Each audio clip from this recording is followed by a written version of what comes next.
So welcome.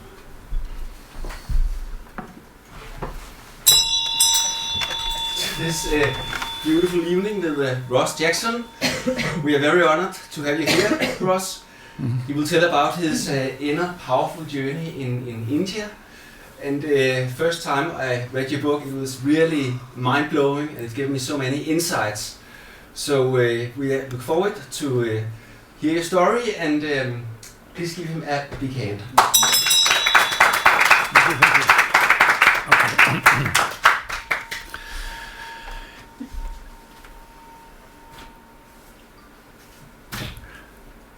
So it's fun to be here, and it's a great pleasure. And today I'm going to talk about something in public which I actually haven't done before, my personal spiritual journey. I call it the Kali Yuga Odyssey. A little word of background. Kali Yuga is an expression which comes from the Vedas, the ancient Indian scriptures. And in the ancient Indian scriptures, mankind goes through 4 major cycles, which repeat and repeat. And they're given names according to the metals: the golden period, the silver, the bronze, and the iron. Each of these is a different stage of spiritual accessibility, where the golden age is the one where spirituality is the norm. And as we go through the cycles, spirituality becomes less and less important and dominant in society. And we reach the Iron Age, which is also the same as the Kali Yuga. Kali Yuga simply means Iron Age in Sanskrit. This is the period when spirituality is at its very minimum.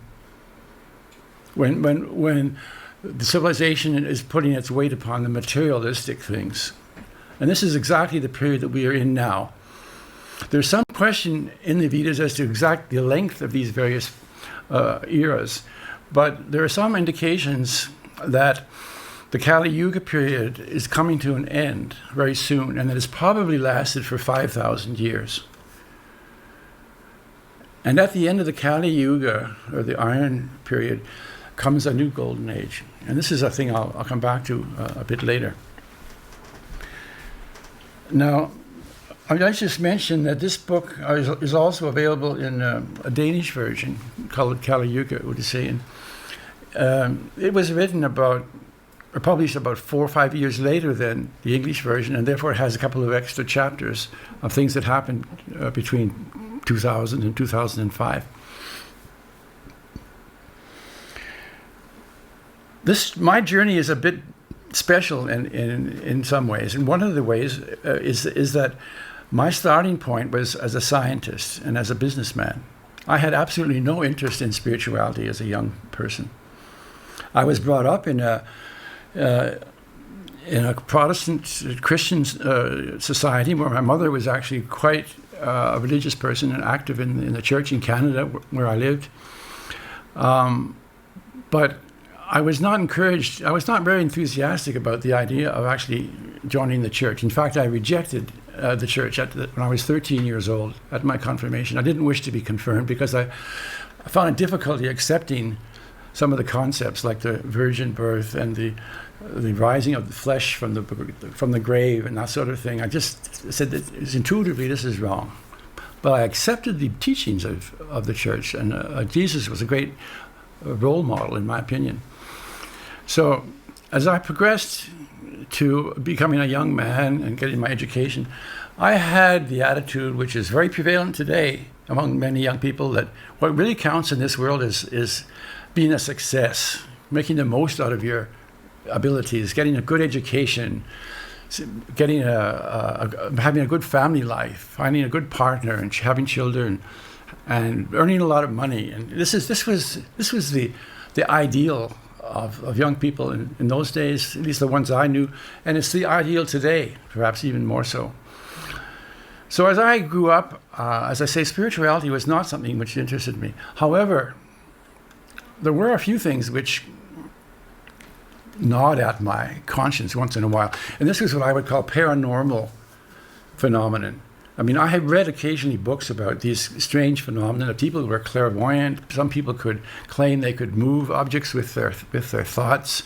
We had the phenomenon called the poltergeist, where people, particularly children, could actually move objects. And this fascinated me, but it was just sort of a casual thing.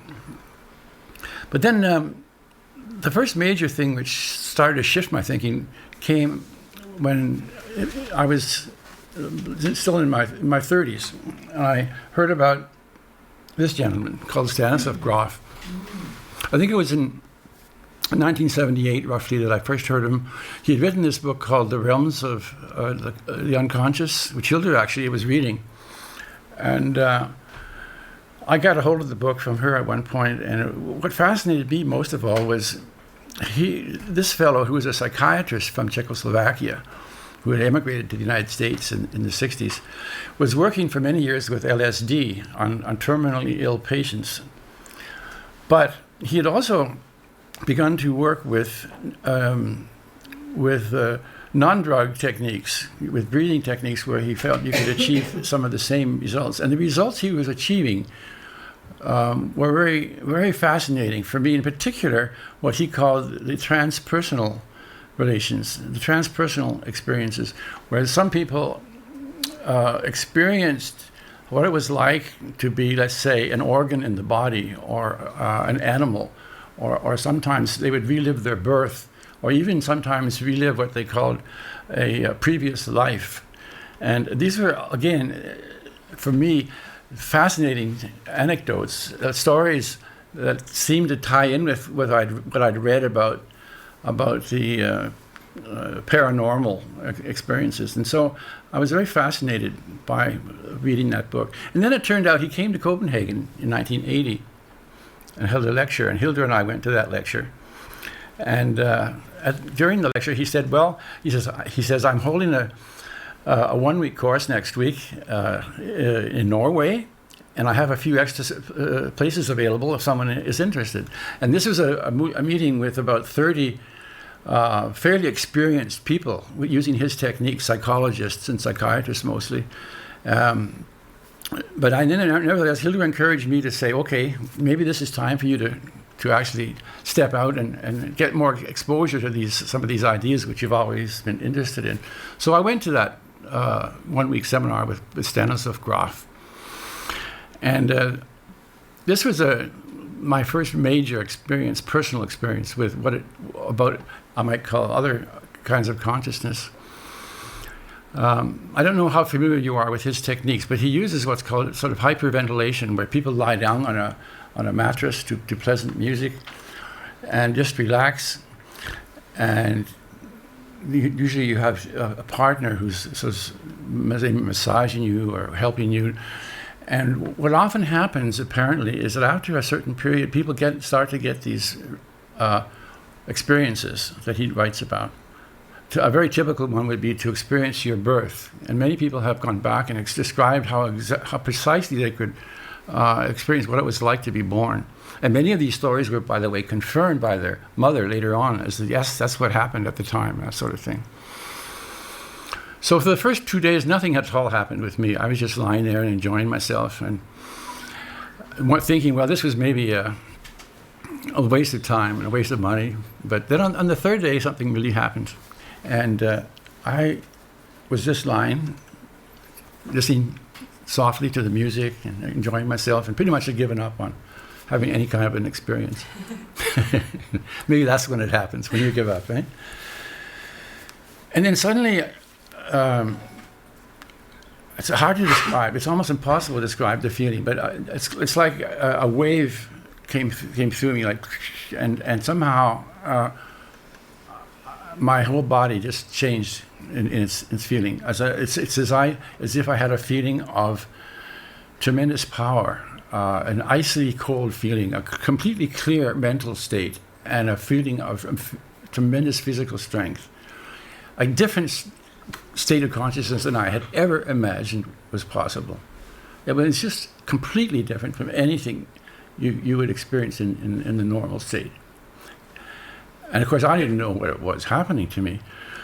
But at the same time, I felt a kind of anger arising within. And I had the impulse to use this power. And so, Stan Grof always says you should always stay down on the mat. Don't try to live it out in the real world. Live it out inside, not outside. But nevertheless, I couldn't stop myself from trying to stand up. And there were these 30 people lying around on the floor on these mattresses, and I was started to stand up, which you shouldn't do, And there were 4 people trying to hold me down.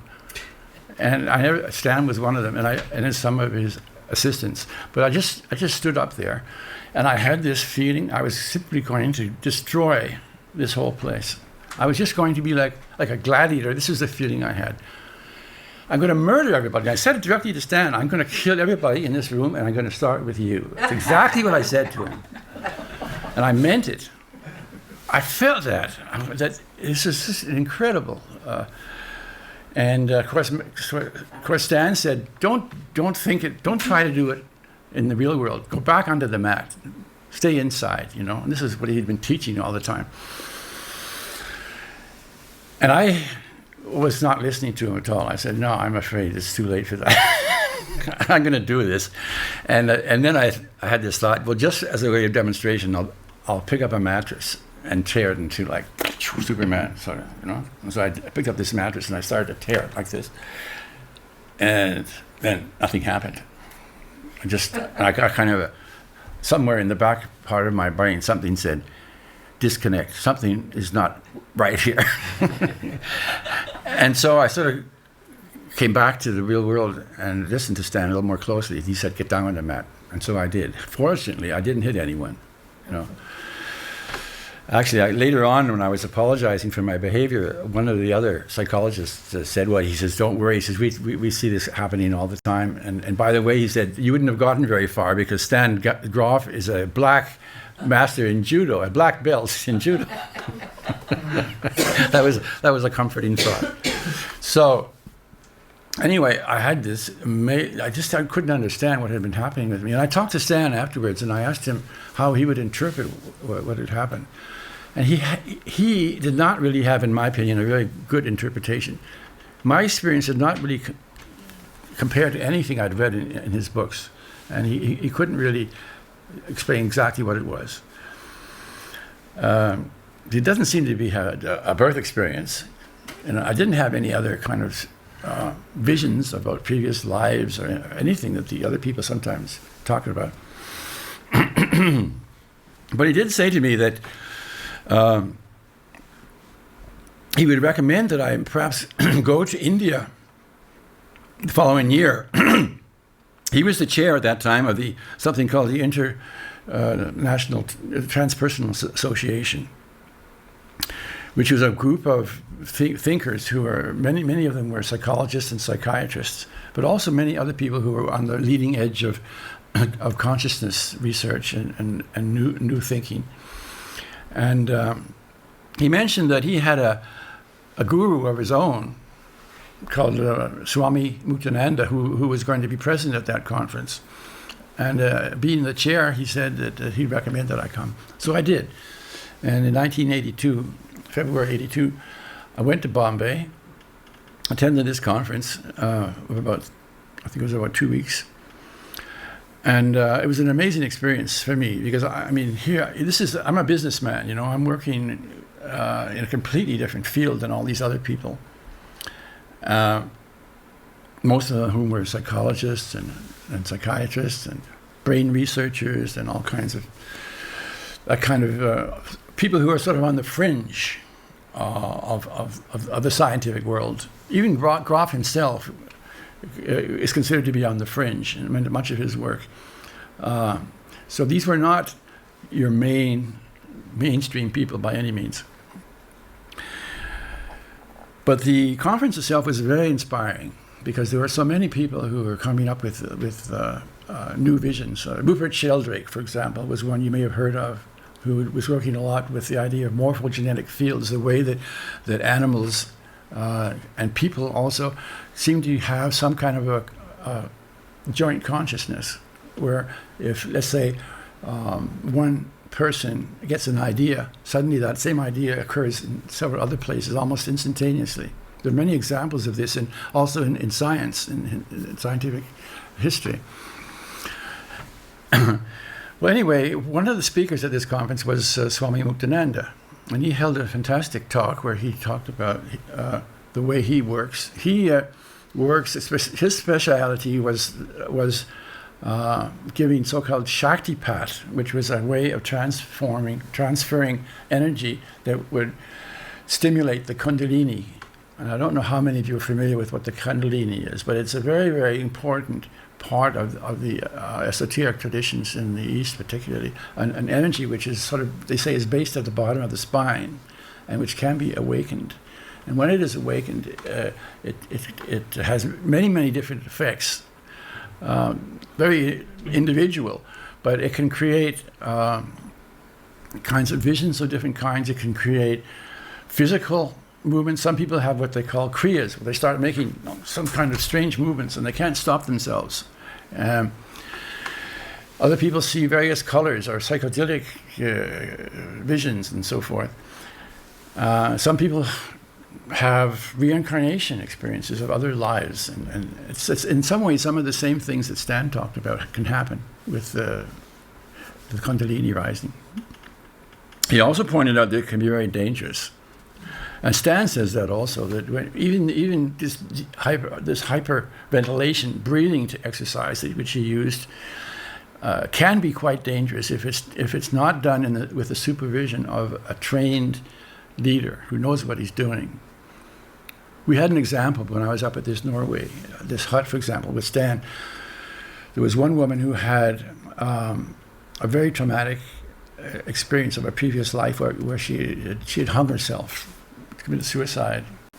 She had a very, very strong experience of this, and it was so strong that she actually ran out of the room and tried to run away from everybody out into the snow. It was actually in the wintertime, with about 5 people following her. And Stan had to use about 4 hours of his personal time talking to her afterwards to calm her down and get her to understand that this was not an unnatural experience. Welcome. So,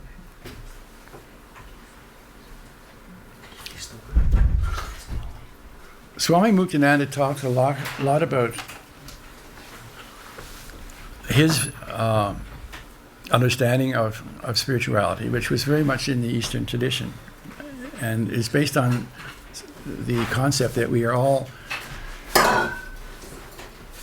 spiritual beings.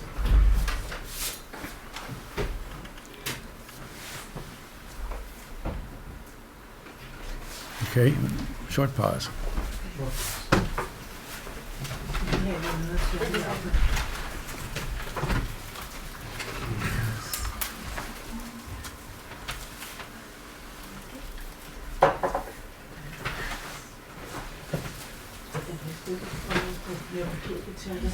Vil den have glas? Okay. Jeg tror, jeg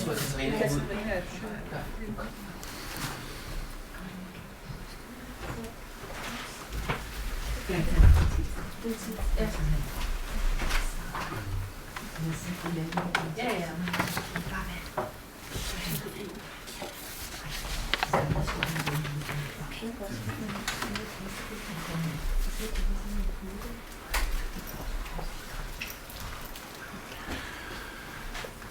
Okay, so I was just talking about this big conference in 1982 in Bombay, where I first heard Swami Muktananda, who was Stan Groff's guru. And during the conference, I met dozens of people who had had experiences with him, which were just, beyond belief. A lot of the things you heard, and I was really keen to have the opportunity of meeting him also. And so when he invited the people at the conference who wished to come and stay with his ashram for a few days after the conference, I volunteered along with a number of others. There were a couple of busloads actually went there. And that was, again, a very fantastic experience, because I had never been in an ashram before. But it was an amazing experience to walk into this ashram with the cool marble floors. You took off your sandals and you just walked in, and there's this music. It turned out there were, at that point in time, they were having a 48-hour chant, and they had, there were maybe 700 or 800 people there in this ashram, and there were 2 rows of men and women in a big hall chanting successively, and it gave a tremendous eerie sensation. It's like unworldly. I just can't describe it in any other way. For me, it was a completely different experience than anything I've ever had. It was almost like going back 2,000 years. I felt that this place was the way things might have been at that time. And everything was quite primitive also. I mean, this was a small village, quite a ways out of Bombay. And it was actually outside of the village. And so if you walked in the evening, it was very dark. There were just a few lights here and there. And I had the opportunity, along with the other guests, just to say briefly hello to Swami Muktananda, who sat up on an elevated platform with cushions around him in the traditional way that the gurus do in India. And I said I was glad to be here, and he just said a few words of welcome and said, enjoy yourself. And so I just went for a walk that evening outside the ashram, and I was feeling great, having a good time. Then I came back to the ashram after walking for maybe half an hour or so, and suddenly I had another experience. I had an experience I can only describe as,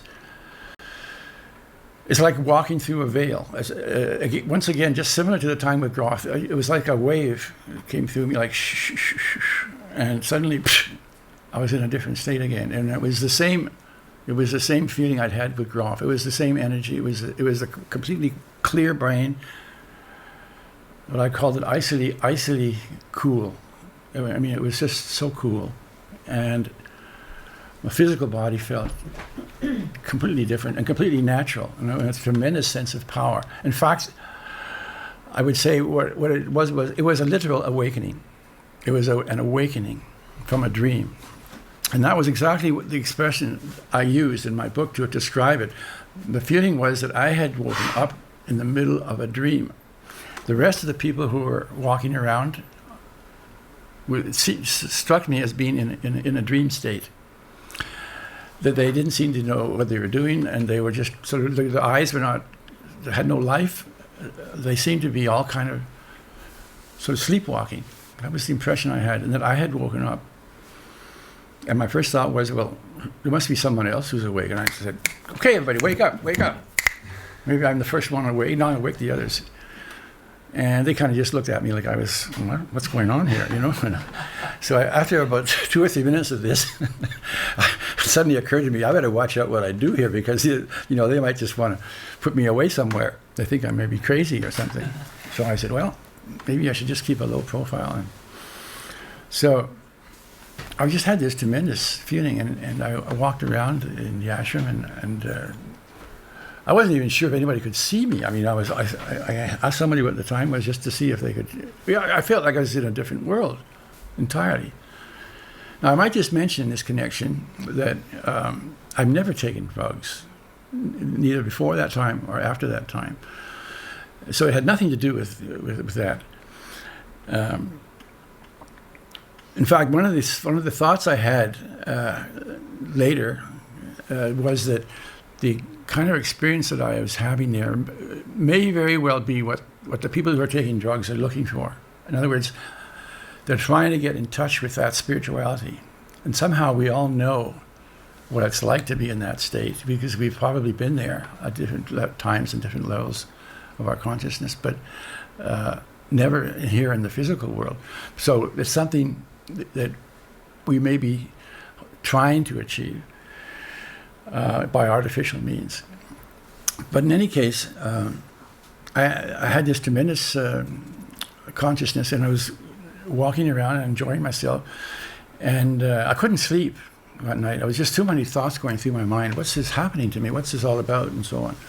And I couldn't talk to Swami Muktananda because he had gone to bed quite early that night. He usually went to bed at 9 o'clock or so. So the next day, I decided, I'm feeling so good. I'm going to fast. I'm not even hungry. I'm just going to enjoy myself. I'm walking around in the nature and talk to a few people, mostly just by myself, trying to fathom what was happening and thinking of all the possible explanations of what I was experiencing here. Was I experiencing, in some sense, the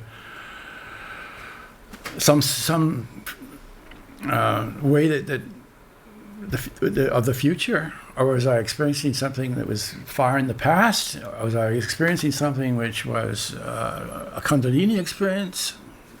That last thought seemed quite logical, but on the other hand, none of the experiences that other people had described in Muktananda's books and elsewhere. I'd read several books by this time about Kundalini. None of them described that particular experience. I did not have any kind of psychedelic pictures in my mind, or visions, or thoughts of previous lives, or anything. I was simply, it was just mentally and physically at a different level, which was completely amazing. So it felt so natural. It's as if everything was the way it should be. Just walking, or just touching my own body was a delight. It was just almost impossible to describe. And so most of my thoughts were, what is this? What is the explanation for this? And actually the rest of my story is basically an attempt to find out what is it that actually happened at that stage. Now it turns out I had some bad experiences also later that week. I think what happened is I stayed in this state actually for about the full 5-6 days I was at the ashram, completely without any letdown, without any slowing down, and I couldn't sleep any of those 5-6 days. And by the 6th day, I think I was getting a little groggy, and I actually fainted at one point and had to go to the infirmary and get some salt into my body because. And I also had a terrible experience on the way back to Bombay when I had to go back and had to catch a plane and come back to Denmark. I had a blackout on the train going back, and I hadn't, as I say, had anything to eat for several days, but I was very thirsty, and outside of the ashram, the only thing I could get to drink, which I would dare to drink, was I wouldn't touch the water outside the ashram, so I had a couple of Coca-Colas. I think I had about 3 Coca-Colas, and as I heard later from speaking to a friend of mine back here in Denmark afterwards, that was like throwing gasoline onto the fire, because taking that much sugar into the body after fasting for 5 days, it was asking for big trouble. And I think that's what happened. Is I had a blackout, and some Indians jumped on me in this train, stole my purse, which I had, where I had all my papers, my passport, my ticket back home, my money, everything, and I had no choice but to get away from them. I jumped off this train, moving train, and banged myself up a bit. And I had ended up going back to my hotel in a terrible cuts all over my face, and no money and nothing. And I had to catch an airplane back to Denmark the next day. So that was a terrible trying experience. But it worked out all right, because I turned out I had a good Indian friend who he really turned everything upside down to help me get back onto that plane and get a temporary passport and everything. But I mention this also because some people feel also that this kind of energy, when you do get it, it can be quite dangerous. You can perhaps do a lot of damage to yourself if you don't know what you're doing. And I didn't know what I was doing. I was a complete novice at the time. So anyway, I got back to Denmark with a very exciting trip. I won't go into details about that, but I was living at a co-housing at the time, and the people there were very supportive, and Hilda was especially supportive. And within the next 3 or 4 days, I gradually came back to sort of normal, and this state gradually tapered off. So now I was still left there thinking, well, what happened, and how do I explain this? And so I started to really. I was still working my job, and I went back to that. But on the side, whenever I had time, I started thinking, how can I find out what this was all about? And so I started reading a lot of other books and things. And one of the next experiences I had on my journey was with Sai Baba. I had a few other experiences, which I mentioned in my book. I won't go into details today because of the limited time. But in 1991, I went to India again for the second time, along with a friend who was close to Sai Baba and who had told me some amazing stories about this man, or this being who calls himself an avatar. Actually, he says he's not a person. He is the incarnation of the divine. And the stories about what he had accomplished were also quite amazing. So I went there, and I had some interesting experiences with him also. He convinced me also that, even more so than my previous experience, of the existence of the divine. I mean, I think he convinced me that he was legitimate. He was exactly what he said he was. He showed that in many, many ways. Not only all the personal experiences which others told about, but also I had an interview with him along with some other Danes, and he knew exactly what I was thinking. He proved it in several occasions. And at one point, I asked him, "Am I doing the right thing with my life?" You know, I was thinking at that time. Actually, I had already at that time established, along with Hildur and some others, Gaia Trust. We did that in 1987. As one of the results of my experience was a conviction that the divine does exist, and that we are spiritual beings here in the physical. And I asked myself, well, what does this mean for me personally? And one of the conclusions I came to was, well, I have to use this somehow in my life. I can't just ignore it. And so that was one reason why I teamed up with Hildur and a few others, and we formed this foundation called Gaia Trust, which was to help the transition towards a more sustainable and more spiritual world. We didn't know exactly how we were going to do it at that time, but I used some of my abilities in the financial markets to earn some money that we could use in this foundation. But I was still in a lot of doubt at that point in 91 as to what should I do? Should I just focus on this particular foundation? Should I start doing some writing, or should I try to go out and talk to people, or whatever? And Sai Baba's answer to me was, he said, listen to your inner voice. Follow your inner voice, and you won't go wrong. And I was a bit disappointed with that response, because I was hoping he would say something more concrete. Yes, do that. Don't do that. But I had a chat later with a good friend of mine who was very close to Sai Baba. He has 20 interviews with him over many, many years. And I told him about this response. And he said, no, he said, that was a good response. He says, because he said he wouldn't say that to anyone. He wouldn't say that to you unless he was convinced that you were in touch with your heart. And that when you heard the inner voice, your inner voice, he says to me, that is also the inner voice of the divine. And so you follow your inner voice and you can't go wrong. And so that's what I've been doing ever since, basically. Just saying, okay, I do what feels right. And if it doesn't feel right, I don't do it. So I went on from there to continue putting questions to understanding how does this system work? How does it all hang together? And again, I came across another individual, Daskalos. Daskalos was a Christian mystic who lived in Cyprus, probably one of the most advanced spiritual entities anywhere in the 20th century. And I had heard about him through some books that I picked up in one of the, I think it was the Ukendt in Denmark, written by an ex-Cypriot sociology professor called Kyriakos Marsidis, who lived in the United States.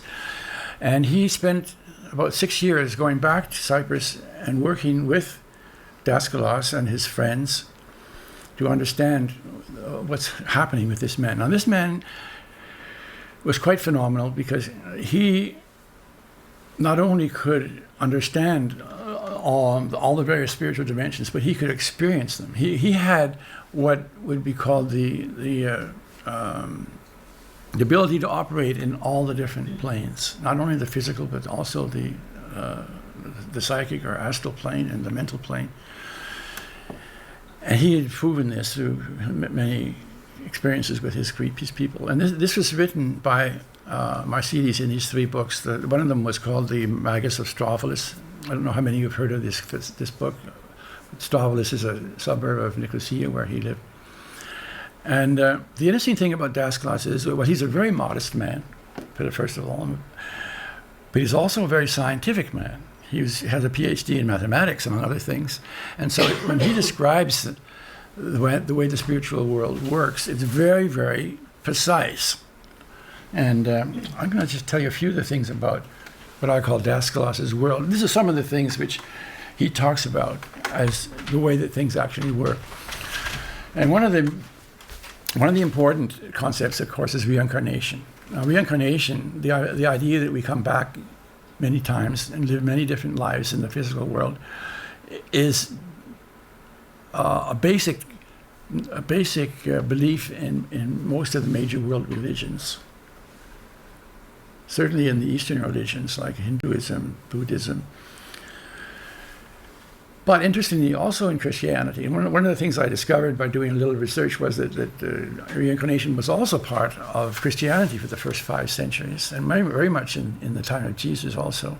Although a lot of that information has been edited out of the Christian scriptures and certainly out of the church. And therefore, the true mystical teachings of people like Daskalos are closer to the original teachings of Jesus than the church, which has been distorted quite a bit. And so what he says is that and this is the same as Sai Baba says, and all of the major spiritual leaders say, is that we are spiritual beings that come back time after time, and we gradually improve our spirituality. But we have to experience many, many, many lives.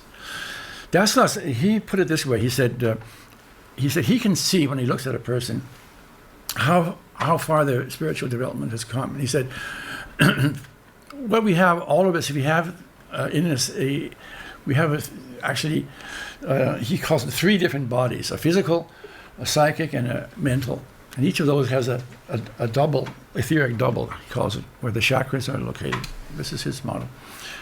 And he can see when he looks at a person how developed they are. Most of us, he says, have a small, dark point inside these bodies, which resembles, in his view, sort of a potato, quite small. When you are fully developed, that spreads. He says it spreads out into all of the body, in the limbs, and the head, everywhere. And when you reach the level that he is at, it's everywhere. He's the threefold master, they would call him. And so his point is that most of us, are very, very primitive level compared to a fully developed spiritual being. So this is one of the things I think which I have learned from my experiences, is that I believe we are all on a path. We're all on a spiritual path. Each one is different. And we never go backwards. That's what Daskalos says. We never go backwards. You can only go forwards. But it can be long periods of stagnation.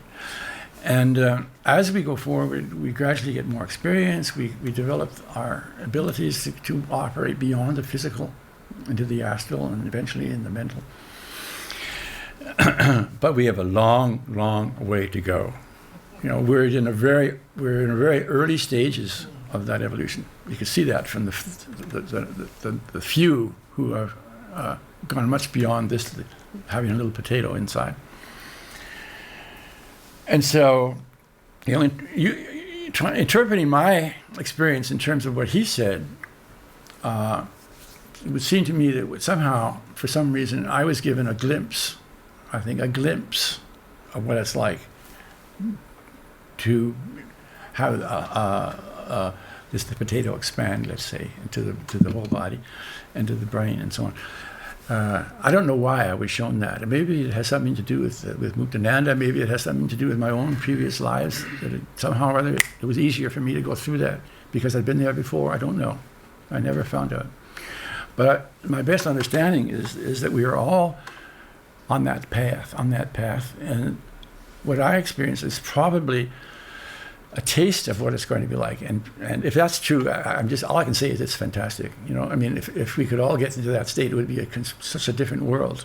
You know, in that state, there's absolutely no feelings of fear or anger or jealousy. These don't exist. They don't exist. It's hard to believe, but that's the way it is. Another of the major concepts that Dasglas talks about is karma. Karma is an ancient word from the Vedas and from in Sanskrit. It means action. He says that in the spiritual world, we have a law of action and reaction, just as we do in the physical world. So, at the individual level, if you take certain actions, whether they're positive or negative, they will come back to you in some form. Not necessarily right now, not even in this lifetime, but they will eventually come back because everything has to be balanced in the long run. So what we do in this life is going to affect what happens in next lives, and maybe also in this life.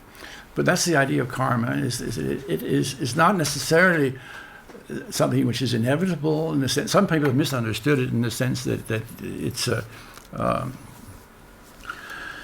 it's always a negative reaction to something you've done in the past. No, it can also be very positive. He gives an example of one of his friends who was a surgeon, and he saved many people's lives through his surgery. He said this fellow, in a previous life, had been a butcher. He killed a lot of people with the sword, and now he was paying back society for his evil deeds in the past. This is one of the classical ways of interpreting karma. He gave another interesting example too, and that is that he was a healer. He's a great healer, Dasglas. Many examples of this. His own son-in-law at one time was dying. Had a very, I think it was some kind of a cancer in his body. And Dasglas explained to his followers that a spiritual master like Dasglas can actually heal other people by taking on their sickness. And because of his higher state, he can take it on and get rid of it in most cases. In the case of his son-in-law, he said he decided to take on the cancer in his own body to save his son, who would have died. And but even when a master takes on another person's karma like that, it does have physical effects, and it had the effect on him that he got gangrene in his foot. A much milder case than his son, who had but nevertheless he was prepared to sacrifice his foot. He would have had to have it amputated, and he accepted that. That's the price to pay, he says, even for a master. But then at the last moment, he tells how he received grace, divine grace, for what he'd done, and he did not have to have his foot amputated. This is one of the stories that Markides tells in his 3 books. I can recommend them. They're really amazing books, and they're very well written, and they give a tremendous picture of how a spiritual master actually works in the real world. Another example I mentioned from Dasglas, by the way, he says, you cannot judge other people's spiritual development. There's no way. Some people you might think are very highly developed for one reason or another. And other people you might think are the opposite. He says, don't even try. He gives an example to his group at one time. He said he was sitting around with this group of about 6 or 7 people that he met with regularly, And at one point he says, I have to go. Something's calling me. And so he goes into a trance. And his head drops and he's gone. He comes back, wakes up again 15 minutes later, and everybody asks him what happened. He says, well, you know this fellow. And they all knew this guy's name. He's a drunkard, a local drunkard. He was always drinking too much and falling out. He said this fellow was lying on the street some distance from where they were sitting, and he was in danger of being run over by a truck if somebody didn't move him. But he said, all I did was I went through the astral, transposed myself to this where he was, materialized myself again, moved him off the road, and came back. And he has a number of examples of this. It sounds mind-boggling, but he explains that this is possible to do for a master, and he does it. And he said, this fellow is one of the most highly developed spiritual beings he knows of. Then why is he wasting his life, in the gutter as a drunkard? He says, we all have to experience all the different aspects of physical life. And one of them is being a drunkard. And he said this was something that was missing in his development. And he had to have one physical life where he experienced what it was like to be down and out. And that was what he was experiencing in this life, this very highly developed being. Apparently you can't reach the top unless you've gone through all the different possibilities. Another thing Daskala says is about death. He says death is nothing but a transition between two different states. We discard our physical body at death, but we maintain our consciousness. We've been maintained for a certain period also the psychic body. And after a while, he says we have a so-called second death, where even the psychic body is discarded. And what is remaining is really just a very small, very, very concentrated consciousness, which he calls the permanent personality. He says we all have, when we get born, we bring with us our personal personality, our permanent personality, which is the sort of the sum of all of the experiences we've had in the past. And then we combine that with the temporary personality, which is of the person, the physical person whose body we in. And so every person has these two different aspects. And the permanent personality, he said, is something which consists of a lot of, he calls them elementals. Elementals, his word for various kinds of experiences. He says every thought you have is physical. It's not just something that's just mental. It has a physical expression, and that is indelibly linked into your permanent personality, the thoughts you have, and you take them with you. And so many children who are born actually have a lot of talents they've taken with them from the previous world. Sometimes we're very surprised at what some children can accomplish at a very, very young age. And that's because they have taken that with them from a previous life. He mentions also that in the spiritual world, there are 7 levels, he says, and actually each of those 7 levels is divided into 7 levels. So there are actually 49 levels. And what we understand by heaven and hell are really just different levels of possible existence after your death. He says he has some experiences where he actually, to help some people, he spends a lot of his time in this spiritual world. And he says sometimes you travel down to the very low levels, what we might call hell, or some form of hell. He said it's actually quite beautiful, although it's very dark.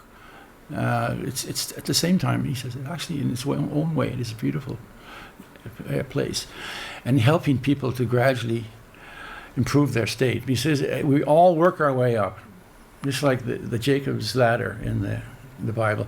We work our way up through these different levels gradually, and no one is ever lost completely.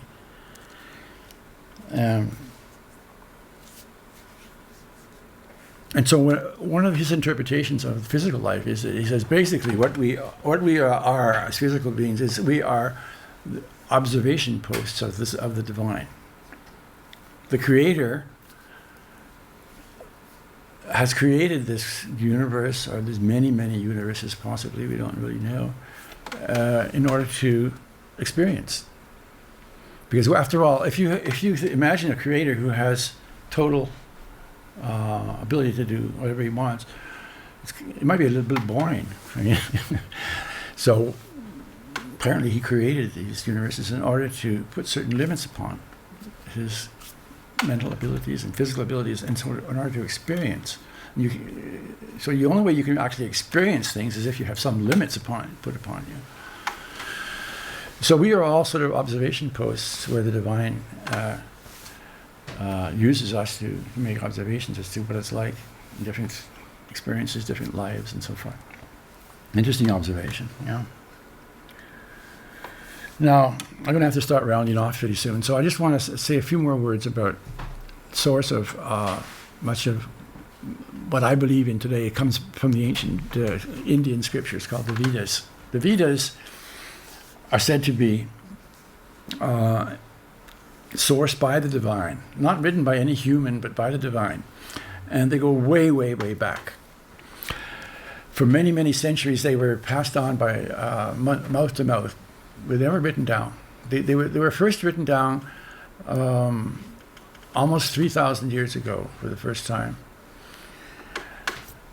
But 5,000 years ago, one of the major avatars, Krishna, was incarnated, and at that time, his mission was to revive the Vedas. So, I mean, they're much older than that. They've been around for a long time. And they tell basically the same story that Das Klaus tells and that Sai Baba tells, that we're all basically spiritual beings on a long journey. One of the best parts, the best known parts of the Vedas is the Bhagavad Gita. Probably some of you have heard of that, the songs of God. And this is the story of the avatar Krishna and his teachings. And I found that his teachings are also very relevant to my way of thinking, and I think has an important message for everyone. What he says basically is that we should do what is right without regard to the consequences. Regardless of whether it's success or failure, it doesn't matter. You do what you have to do. You do what is the right thing to do. Now, it's almost the direct opposite of what most people actually do in our current physical world, right? So you do not think about the fruits of your labors. No. But you also have a duty. He says to Arjuna, who is a major character in this story, who's a warrior. He says, and Arjuna is very much in doubt as to whether he should go to war because some of his opponents are part of his own family. And Krishna says, you must do your duty. Do your duty. Which again is a kind of a contradictory thing. We think, well, non-violence, isn't that what Gandhi was teaching us? And here's Krishna saying to Arjuna, do your duty, go to war. So things are maybe more complicated than we imagine sometimes. So those are the teachings of Krishna. Now, I just want to mention another person from our world now who confirms many of the same things that are written in the Vedas and told by Das Klaus and Sai Baba and many other masters. He is an American psychologist who uses hypnosis. And he's done this for over 35 years.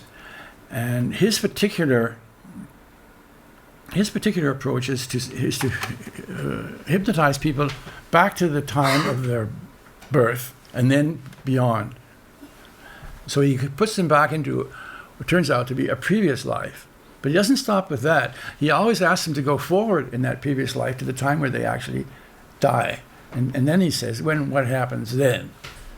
And so he has developed this amazing library of taped recordings of people under hypnosis describing what happens between lives. And he's not interpreting them. He's actually just telling what people have said. And the interesting thing is that the things that people have told, irregardless of their educational background, their culture, their religion, it's the same story.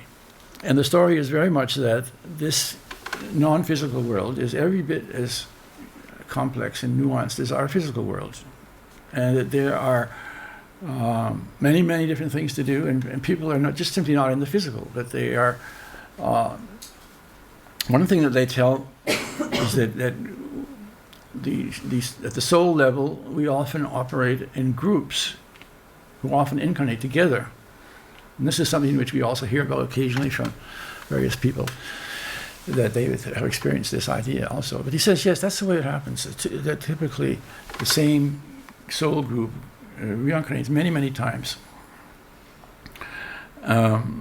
And the things don't always work out the way they had planned either. So there is a certain free will. It's not as if everything is predetermined. He says, no, that's not the way it works either.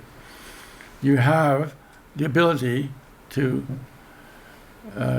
do whatever you like. He gives an interesting example. There's one woman who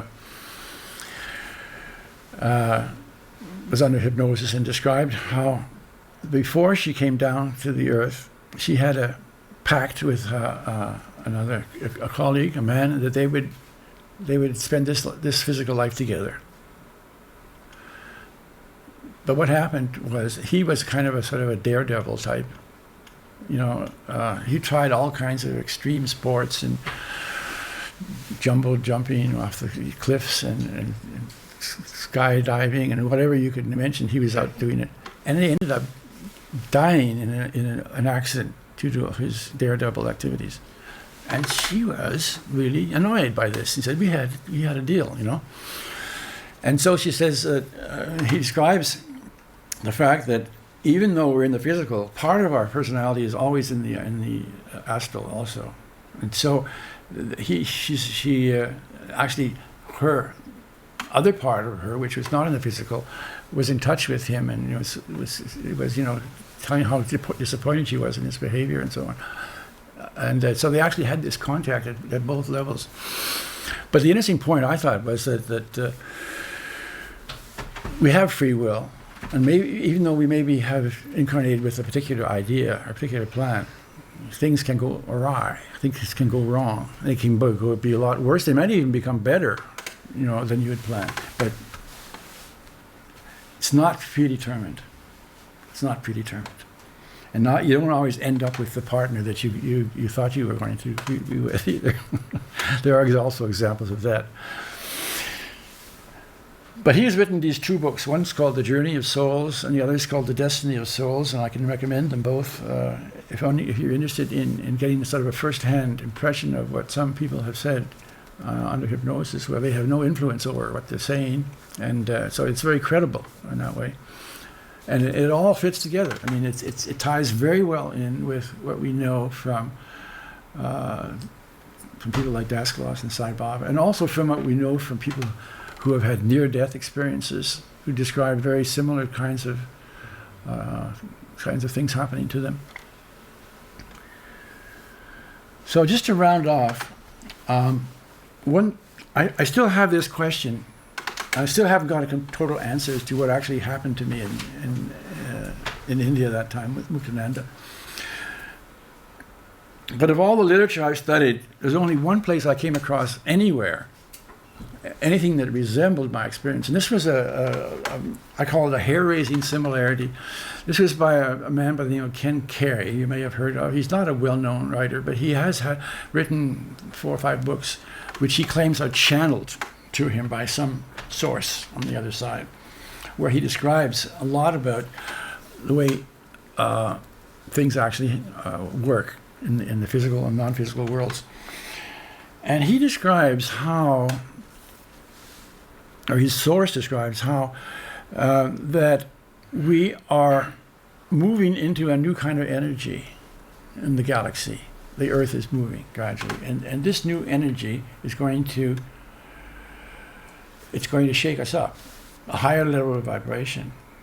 It's going to mean that a lot of us are going to wake up. And his description of how it works, how it feels, is exactly what I experienced in Greenwich Prairie. This feeling that suddenly of having amazing both physical and mental capacities, and how the body is so sensitive and everything feels so perfect, And so maybe this is what's going to happen. I don't know. But that was, in any case, the closest I came to any description of what I had. So maybe what I experienced was kind of a foretaste of what we're all going to experience at some point. Maybe we're moving into this new energy. There are other suggestions about this, by the way. Sai Baba, for example, has said that a golden age is near at hand. And there are others who have said the same thing. And that fits in with the idea that the Kali Yuga is coming to an end. Sai Baba says, by the way, that the last time he incarnated was as Krishna, 5,000 years ago. And he said, many sources say that the major avatars often come at the beginning of a new era, a new Yuga. So that again, it ties in with the same idea that perhaps we're close to the end of the dark age and have the golden age not too far ahead, where we will be somehow waking up and having a much more spiritual world. And some of these sources also mention the fact, which I could also verify, that a lot of people who have this waking up experience are probably not going to make it, because the forces are so powerful that you may not survive them. In fact, I've had that. One of the thoughts I had when I was in India, and I still think it's probably true, is that people who have these kinds of experiences may end up in insane asylums. They're so far out that they go crazy. I said they can't come back to a normal state again, and so they end up being treated with drugs and medicine to keep them down, or be strapped against. These people who maybe have had this tremendous spiritual experience, and that's where they end up. So it's a very, very powerful, very powerful energy that comes, and it can have both very positive and very negative consequences. And I'd like to just round off by reading something from my book, because one of the things that Ken Carey, his source also says, is very relevant to, I think, to what Hildur and I have been doing for the last 20, 25 years. So one of the results of my own personal experience was that the only way I think that we can really create change is through the bottom up, working from the grassroots. And so therefore we decided back in 1990 roughly that we would use our limited funds that we had available in our foundation to support some things which nobody else was supporting. And the one thing we thought deserved support was what we called the eco-village movement. Actually, it did not exist at that time. We actually created it. The word eco-village did not exist before. But our idea was that if and when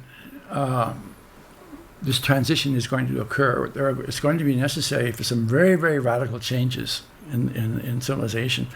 And what we need is some models of how we could live in a more sustainable, more spiritual world.